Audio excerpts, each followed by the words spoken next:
Good evening. আমি যেনেকৈ JNVSTৰ কাৰণে আগতে পঢ়াইছিলোঁ, য'ৰ পৰা আমাৰ কেইবাজনো ছাত্ৰ ছাত্ৰী চিলেকশ্যন হ'বলৈ এইবাৰ 2024 সক্ষম হৈছে, ঠিক তেনেদৰে এইবাৰো আমি এইটো যোনটো JNVSTৰ কাৰণে আমি পঢ়াব খুজিছোঁ, এতিয়াৰ পৰা আৰম্ভ কৰিব খুজিছোঁ। আজি আমি এটা প্লেন কৰি লৈছোঁ যে কেনেকৈ আমি পঢ়াম গোটেইখিনি বস্তু ডিটেইলছত।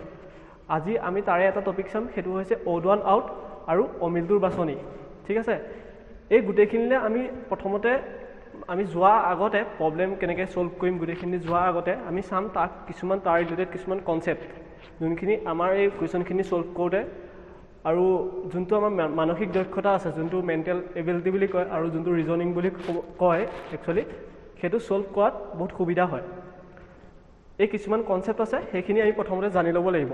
তেতিয়াহে আমি সেই কুৱেশ্যন যোনখিনি আছে সেইখিনি আমি ছল্ভ কৰিবলৈ সক্ষম হ'ম।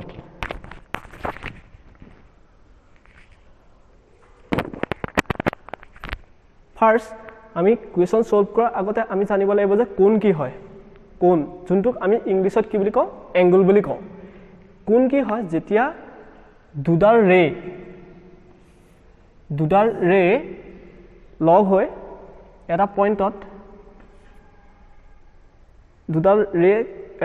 লগ হয়, তেতিয়াহ'লে কি হয়, এটা কোণৰ সৃষ্টি হয়, কোণ বা এংগুলৰ সৃষ্টি হয়। ঠিক আছে, ৰশ্মি, যোনটোক ৰে বা ৰশ্মি বুলি কোৱা হয়, অসমীয়াত ৰশ্মি বুলি কোৱা হয় আৰু ইংলিছৰ ৰে বুলি কোৱা হয়। এতিয়া বিভিন্ন ধৰণৰ কোণৰ মাপ দিয়া হৈছে, যেনেকৈ 0 ডিগ্ৰীৰ বাবে AB, 30 ডিগ্ৰীৰ কাৰণে এনেকুৱা ধৰণৰ দেখিবলৈ পাম, 45 ডিগ্ৰীৰ কাৰণে এনেকুৱা ধৰণৰ, 60 ডিগ্ৰীৰ কাৰণে এনেকুৱা, 90 ডিগ্ৰীৰ কাৰণে এনেকুৱা, 120 কাৰণে এনেকুৱা, 180 কাৰণে এনেকুৱা আৰু 360 কাৰণে এনেকুৱা। জাষ্ট এইখিনি বস্তু নোট ডাউন কৰিলে হ'ল। এইখিনি বস্তু নোট ডাউন এইটো কাৰণে কৰিবলৈ কৈছোঁ, এইখিনি বস্তু পিছত হয়তো বেলেগ বেলেগ ধৰণে কুৱেশ্যনখিনি ছল্ভ কৰাত সহায় কৰিব। এক্সামত ডাইৰেক্টলি নাহে, ডাইৰেক্টলি কুৱেশ্যন ইয়াৰ পৰা নিদিয়ে,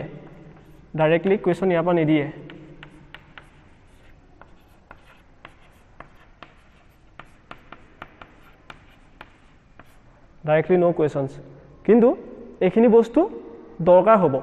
যোনখিনি কুৱেশ্যন আমি ছল্ভ কৰিম পিছত, সেই কুৱেশ্যনখিনি দেখিবলৈ হ'লে পিছত ইয়াতকৈ হাই লেভেলত যেতিয়া কুৱেশ্যন আহিব এক্সামত, তেতিয়াহ'লে এই কুৱেশ্যনখিনি কৰিবলৈ আমাৰ যোনখিনি মেইন বস্তু লাগে সেইটো হৈছে এইখিনি। এতিয়া আমি কোন কি হয় এইকেইটা কথা জানিলোঁ, তোমালোকে নোট ডাউন কৰি ল'বা ভিডিঅ'টো পজ কৰি। এতিয়া ৰিজনিং, যোনটো মেণ্টেল এবিলিটি নাইবা মানসিক দক্ষতা, এইটো কৰিবলৈ আমাক কিছুমান বস্তু আমি জানিব লাগিব। এই জানিবলগীয়া কথাখিনি হৈছে, প্ৰথমতে যোনটো আমাৰ অবজাৰভেশ্যনছ হয়,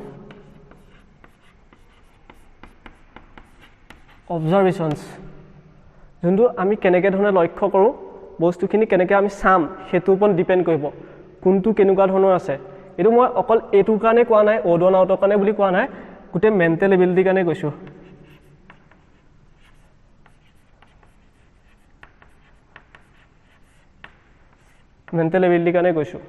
এই মেণ্টেল এবিলিটি যোনটো আমাৰ যোনটো পেপাৰত আছে,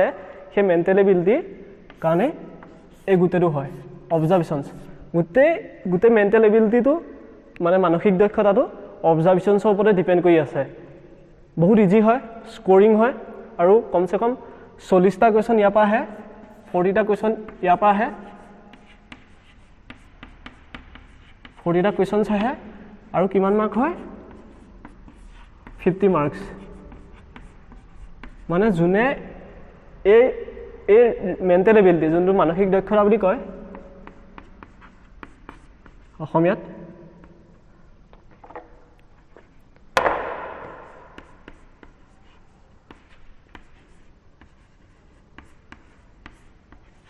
যোনে মানসিক দক্ষতাটো ভালকৈ পাৰে,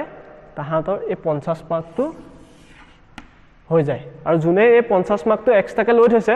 50 মাৰ্কৰ ভিতৰত যদি 45+ পায় ন, তেনেহ'লে ভাবি লোৱা চিলেকশ্যন হৈ গ'ল। আৰু যোনে এইটোত নম্বৰ নাপায়, যোনে এই বস্তুটোত নম্বৰ নাপায়, তাৰ চিলেকশ্যনো নহয়।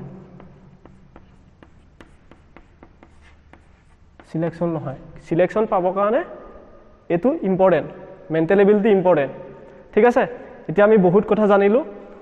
এক্সামটো কেনেকৈ কি এই বস্তুটো কেলেই ইম্পৰ্টেণ্ট হয় আমাৰ যোনটো ছিৰিজটো হ'ব গোটেই মানসিক দক্ষতা যোনটো ছিৰিজ আছে মেণ্টেল এবিলিটি গোটেইখিনি আমি ফিনিছ কৰিম সেইটো কাৰণে আমি প্ৰথমতে এই বস্তুখিনি জানি লোৱা দৰকাৰ আছিলে সেইটো কাৰণে এইখিনি জানিলোঁ এতিয়া আমি কুৱেশ্যন কিছুমান ছল্ভ কৰিম কুৱেশ্যন কিছুমান অড ওৱান আউট যোনটো অমিলটোৰ বাছনি এই অমিলটোৰ বাছনি একো নহয় অমিলটোৰ বাছনি বহুত ইজি হয়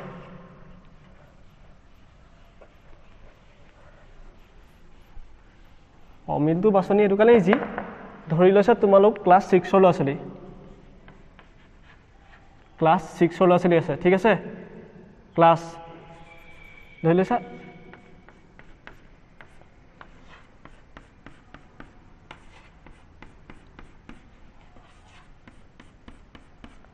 ধৰি লোৱা 4টা ল'ৰা ছোৱালী আছে এটা ক্লাছ কিহত পঢ়ে এটা ক্লাছ 6ত পঢ়ে U6ত পঢ়ে E7ত পঢ়ে আৰু U6ত পঢ়ে ইয়াৰ ভিতৰত অমিলটো কোন হ'ল ই হ'ল হয় নহয় অ'টো কোনটো হ'ল এইটো হ'ল ধৰি লৈছোঁ যে আমাৰ C D F E এনেকৈ লিখিলোঁ ইয়াত কি আছে সব কেপিটেলত আছে এইটো কেপিটেলত আছে এইটো কেপিটেলত আছে এইটো কেপিটেলত আছে এইটো কিহত আছে স্মলাৰত আছে সেইটো কাৰণে কি হ'ব এইটো অ'ড হ'ব ঠিক তেনেকুৱা ধৰণে আহে মানে বহুত ইজি ইজি আহে কৰিব পাৰিবা জাষ্ট প্ৰেক্টিছ দৰকাৰ তোমালোকে পাৰিলে মাৰ্কেটৰ পৰা কোনোবা এখন কিতাপ কিনি ল'বা ধৰি লোৱা জিবিডিয়ে হওক কোনোবা এখন কিতাপ জিবিডি ভাল হয় বহুত ধুনীয়া পাব্লিকেশ্যন হয় জিবিডি কিতাপ কিনি ল'ব পা বহুত ভাল ভাল কুৱেশ্যন থাকে সেই কুৱেশ্যনখিনি তোমালোকে আমি যোনতিয়া চেপ্টাৰটো পঢ়াই যাম তাৰপিছত তোমালোকে চেপ্টাৰখিনি ফিনিছ কৰিব পাৰিবা এতিয়া আমি কিছুমান এক্সাম্পল চাওঁ এক্সাম্পল এটা ফাৰ্ষ্টটো এটা তোমালোকে চোৱা এটা কোনটো ইয়াৰ ভিতৰত অমিল প্ৰথম কথা এইকেইটা কি আছে বাহু আছে এইটো বাহু আছে এইটো সাইড আছে ইয়াত সাইড বা বাহু কেইটা আছে বাহু কেইটা আছে ইয়াত তিনটা আছে ইয়াত কেইটা আছে চাৰিটা আছে ইয়াত কেইটা আছে পাঁচটা আছে আৰু ইয়াত কেইটা আছে এটাও নাই হয় নহয় সেইটো কাৰণে কি হ'ব অটটো কোনটো হয় মানে অমিলটো কোনটো হয় এইটো এতিয়া ঠিক তেনে এতিয়া যেনেকৈ ধৰণে দেখাইছিলোঁ কেপিটেল লেটাৰ হেৰিয়াৰ লেটাৰ ধুনীয়াকৈ তোমালোকৰ দেখা দেখি কথা এইটো ওলাই আছে বাকী এইটো চব কেপিটেল আছে এতিয়া এইটো চাম এতিয়া এইটোত তোমালোকৰ এটা কনফিউজন লাগিব পাৰে এই পাঁচটা আছে ইয়াত কেইটা আছে ইয়াত চাৰিডাল আছে ইয়াত চাৰিডাল আছে ইয়াতো চাৰিডাল আছে ইয়াতো চাৰিডাল আছে আৰু ইয়াত কেইডাল আছে পাঁচডাল আছে দেখা দেখি কথা এইটো ওলাই গ'ল কিন্তু যদি এক্সামত দি দিয়ে যদি এক্সামত এইটো অঁতৰাই দি দিয়ে নাইবা এনেকুৱাটো অঁতৰাই দি দিয়ে তেতিয়া কি কৰিবা তেতিয়া ইয়াত কোনটো হ'ব তেতিয়া এইটো হ'ব ঠিক আছে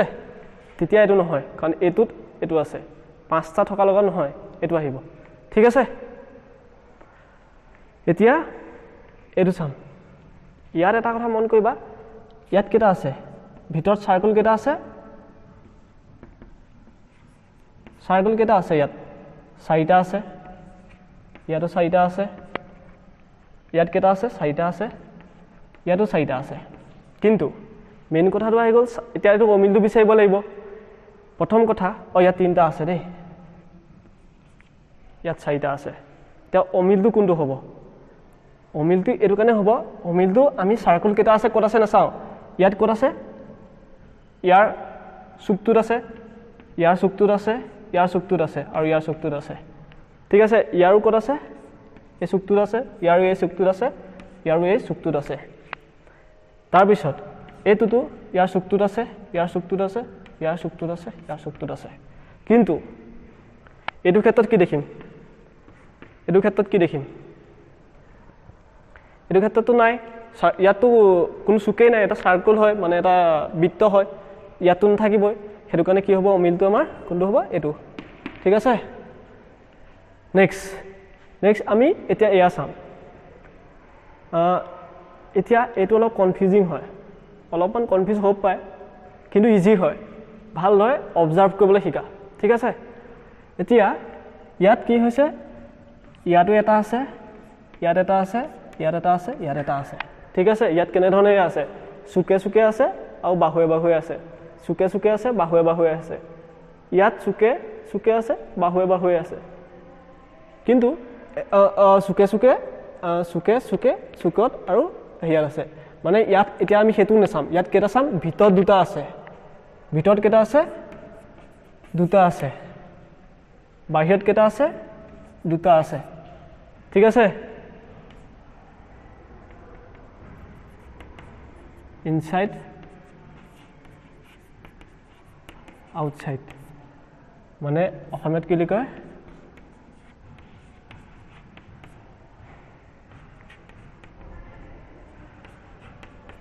বাহিৰ মোৰ অকণ স্পেলিং ভুল হ'ব পাৰে দেই ভিতৰ বাহিৰ ঠিক আছে ঠিক তেনেদৰে ইয়াত কেইটা আছে ইয়াতো দুটা বাহিৰত আছে দুটা ভিতৰত আছে দুটা বাহিৰত ভিতৰত আছে দুটা বাহিৰত আছে কিন্তু ইয়াত দুটা বাহিৰত আছে ভিতৰতো নাই নহয় কি হ'ব এইটো হ'ব এতিয়া আমি অথনি অলপ দেৰি আগতে কোন পঢ়িছিলোঁ হয়তো পৰীক্ষাত এনেকুৱা ধৰণৰ আহি যাব পাৰে এক্সাম এইটো কি আছিলে এইটো আমি ধৰি লৈছোঁ 45 ডিগ্ৰী এনেকুৱা ধৰণৰ হ'ব পাৰে নাইবা 60 ডিগ্ৰীও হ'ব পাৰে নাইবা 30 ডিগ্ৰী হ'ব পাৰে এনেকুৱা ধৰণৰ কোণ হ'ব পাৰে এইটো কি হ'ব পাৰে একে ধৰণৰ কোণে হ'ব পাৰে আৰু এইটো একে ধৰণৰ কোণে হ'ব কিন্তু এইটো কি আছে 90 ডিগ্ৰী কোণ এতিয়া গোটেইকেইটা ইয়াৰ মাজত গোটেইকেইটা এইকেইটাত হোৱাৰ সম্ভাৱনা আছে কিন্তু এইটো 90 ডিগ্ৰী হ'বই 90 ডিগ্ৰী ইয়াৰ বাদে বেলেগ নাথাকে আৰু সেইটো কাৰণে কি হ'ব আমাৰ অমিলটো কোনটো হ'ব এইটো হ'ব ঠিক আছে এতিয়া আমি কেইবাটাও এক্সাম্পল কৰি চালোঁ তোমালোকক এতিয়া আমি কাম এটা কৰিম আমাৰ যোনটো টেলিগ্ৰামত আমাৰ ডিজিটেল চকবোৰ্ড বুলি আছে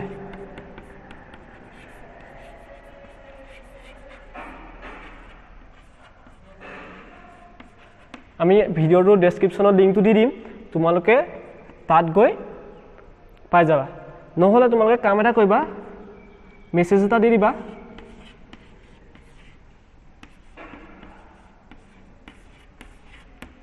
এইটোত হোৱাটছআপত মেছেজ এটা দি দিবা আমি হোৱাটছআপতো গ্ৰুপ এটা আছে তোমালোকক এড কৰি পেলাই তাত আমি দি দিম ঠিক আছে এইটোত টেলিগ্ৰামত চাৰ্চ কৰি চাবা লিংকটো দি দিম বাৰু দেই টেলিগ্ৰাম যদি আছে তোমালোকৰ আৰু এইটো হোৱাটছআপত বাকী ইয়াৰ পিছত তোমালোকে কি কৰিবা মাৰ্কেটত জিবিডি বুলি বুক এখন পায় জিবিডি ঠিক আছে জিবিডি নবোদয় পৰীক্ষাৰ কাৰণে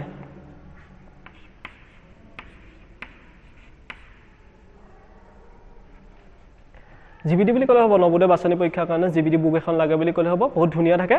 প্ৰথমতে তোমালোকে যোনকেইটা আমি এতিয়া সিলেবাছ যেনেকৈ পঢ়াই যাম তোমালোকে তেনেকৈ কুৱেশ্যন কৰি যাবা ক'তো টিউশ্যন ল'বলগীয়া ক'তো কোচিং কৰিব লগা দৰকাৰ নাই আমি আছোঁ তোমালোকৰ লগত যেনেকৈ এইবাৰ আমি আমাৰ পৰা যেনেকৈ চিলেকশ্যন পাইছিলে ফ্ৰী কোচিং লৈ পেলাই আমি একো উইদাউট পে'মেণ্ট লৈ পেলাই আমি